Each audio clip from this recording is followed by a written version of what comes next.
2025 সালের মধ্যে বাতিল হতে পারে এই 10 ধরনের জমির দলিল। বাংলাদেশ সরকার ভূমি ব্যবস্থাপনায় স্বচ্ছতা ও জালিয়াতি রোধে বড় উদ্যোগ নিতে যাচ্ছে। 2025 সালের মধ্যে কিছু ধরনের জমির দলিল বাতিলের উদ্যোগ নেওয়া হয়েছে। ভূমি মন্ত্রণালয়ের নির্দেশনা ও 2023 সালের ভূমি অপরাধ প্রতিরোধ ও প্রতিকার আইন অনুযায়ী এই পদক্ষেপ বাস্তবায়িত হবে। বাতিল হতে পারে এমন 10 ধরনের জমির দলিল। 1. জাল দলিল ভিত্তিক জমি। জাল দলিল দিয়ে দখলকৃত জমি খাস খতিয়ানভুক্ত সরকারি জমি হিসেবে ফেরত নেওয়া হবে। 2. সরকারি খাস জমি। ব্যবহার শর্ত লঙ্ঘন করে বিক্রি করা খাস জমির দলিল বাতিল হবে। 3. অর্পিত সম্পত্তি।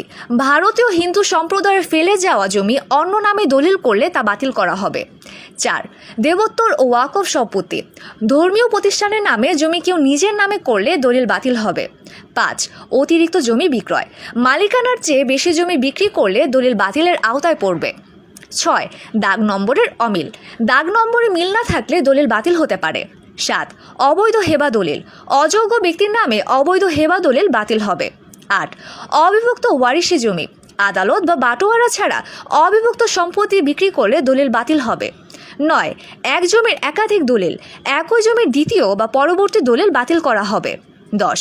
পাওয়ার অফ অ্যাটর্নির অপব্যবহার। দেখাশোনার জন্য পাওয়ার অফ অ্যাটর্নি নিয়ে জমি বিক্রি করলে দলিল বাতিল হবে।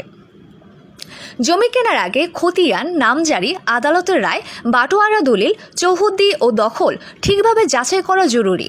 সরকার আশা করছে এই উদ্যোগ ভূমি ব্যবস্থাপনাকে আরও স্বচ্ছ ও জবাবদিহিমূলক করবে এবং অবৈধ দখলদারের বিরুদ্ধে কঠোর ব্যবস্থা নেওয়া হবে। 2025 সালের মধ্যে বাতিল হতে পারে এই 10 ধরনের জমির দলিল। বাংলাদেশ সরকার ভূমি ব্যবস্থাপনায় স্বচ্ছতা ও জালিয়াতি রোধে বড় উদ্যোগ নিতে যাচ্ছে। 2025 সালের মধ্যে কিছু ধরনের জমির দলিল বাতিলের উদ্যোগ নেওয়া হয়েছে। ভূমি মন্ত্রণালয়ের নির্দেশনা ও 2023 সালের ভূমি অপরাধ প্রতিরোধ ও প্রতিকার আইন অনুযায়ী এই পদক্ষেপ বাস্তবায়িত হবে। বাতিল হতে পারে এমন 10 ধরনের জমির দলিল। 1. জাল দলিল ভিত্তিক জমি। জাল দলিল দিয়ে দখলকৃত জমি খাস খতিয়ানভুক্ত সরকারি জমি হিসেবে ফেরত নেওয়া হবে। 2. সরকারি খাস জমি। ব্যবহার শর্ত লঙ্ঘন করে বিক্রি করা খাস জমির দলিল বাতিল হবে। 3. অর্পিত সম্পত্তি।